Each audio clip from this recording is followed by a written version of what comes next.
مبارکی و پیروزی به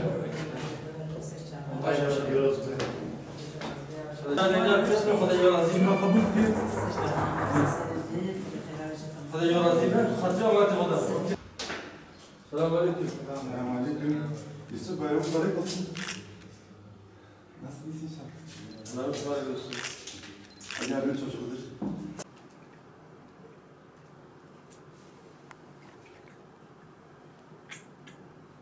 Vazifeyi yapmışız.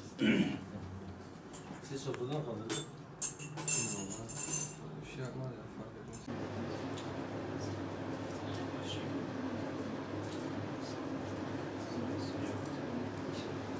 Üzerine hiç taşımamış yaptın mı?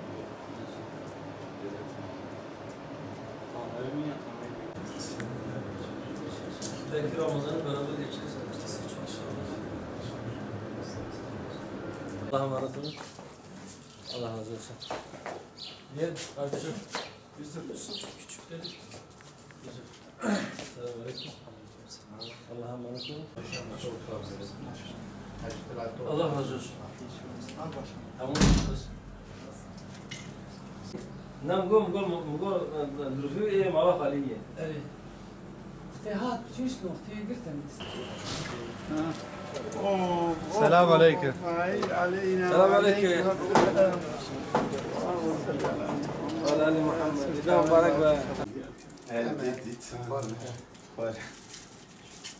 دكتور görsek bu bece zanlı mesela insan zanlı roji bir zarar bede sıhhata bir zarar kamazın değil lazım idam mübarek bir ve vesile hayır taşı inşallah.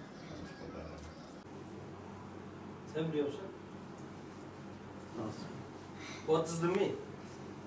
Mom is little man.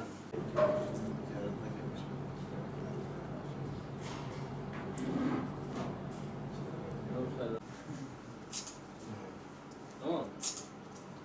Şimdi pazarlarsın.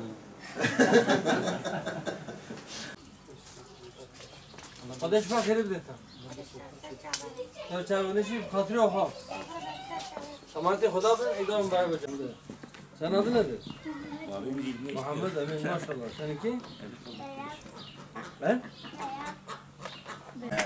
اللهم سمع على Ve Ali Muhammed. اللهم حفظك Mata var inşallah. دائما كوكب مروني كتبت Ne valla ne yapalım canım? Magam her cam bilmiş ki. İdam mübarek. Baş inşallah. يا بخير يا Merhaba. İdam mübarek. Çok. Ben Selma'yı gördüm. Dedim, Selma dedim sen mi kızım biliyorsun yoksa bizim çoktan da gelmemişiz dedim. Evet. Maşallah 8 verginden bahsetmiyor.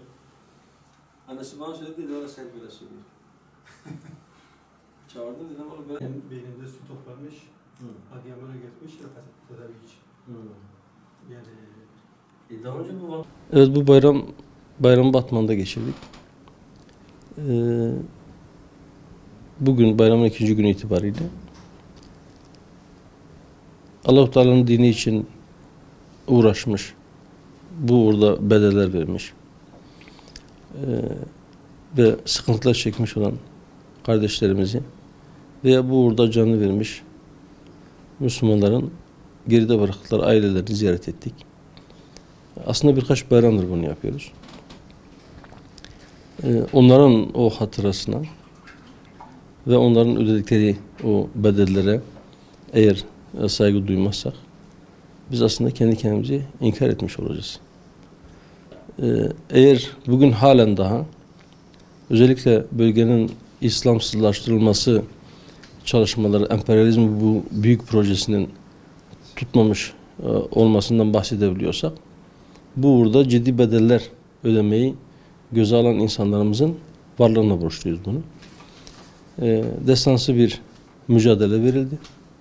Çok ciddi bedeller göze alınarak bu uğurda bedeller ödendi.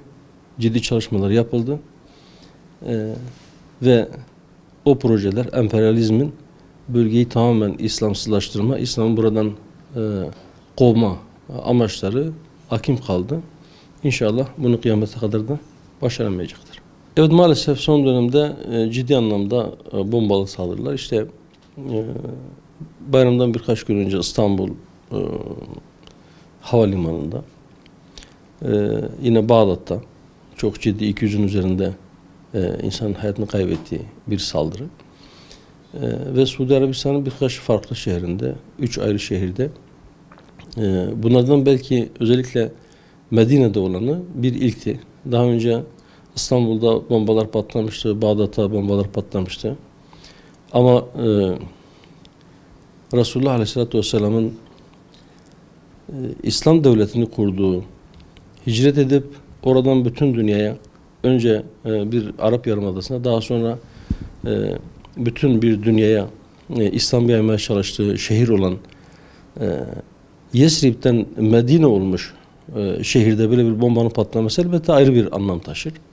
Medine şehrinde böyle bir şeye kalkışılıyorsa o zaman Müslümanların, bütün dünya Müslümanlarının oturup ciddi şekilde bunun üzerinde kafa yormaları, bunu düşünmeleri gerekir. Herhangi bir yerde bombanın patlaması da kötüdür. Kime yönelik olduğu bilinmeden, kimlerin hedef olacağı, hedef olarak orada hayatını kaybedecek kişinin yaşının, cinsiyetinin, milliyetinin, hatta inancının önceden kestirilemeyeceği nitelikte bu tip eylemler asla tasvip edilemeyecek nitelikte eylemlerdir. Ama öyle yerler vardır ki veya öyle zamanlar vardır ki bunlar vehameti daha da artırır. Bayram arefesinde ve Medine gibi bir yerde böyle bir patlamanın olması elbette olayın çok vahim olduğunu, bütün Müslümanların bunun üzerinde ciddi şekilde kafa yorması gerektiğini bizlere bir kez daha göstermiştir. Umarım ve dilerim bir daha bu tür şeyler olmaz. Dünyanın herhangi bir yerinde bu nitelikte eylemler olmaz ama özellikle İslam'ın kutsallarının bulunduğu şehirlerde bunun asla olmaması gerekiyor.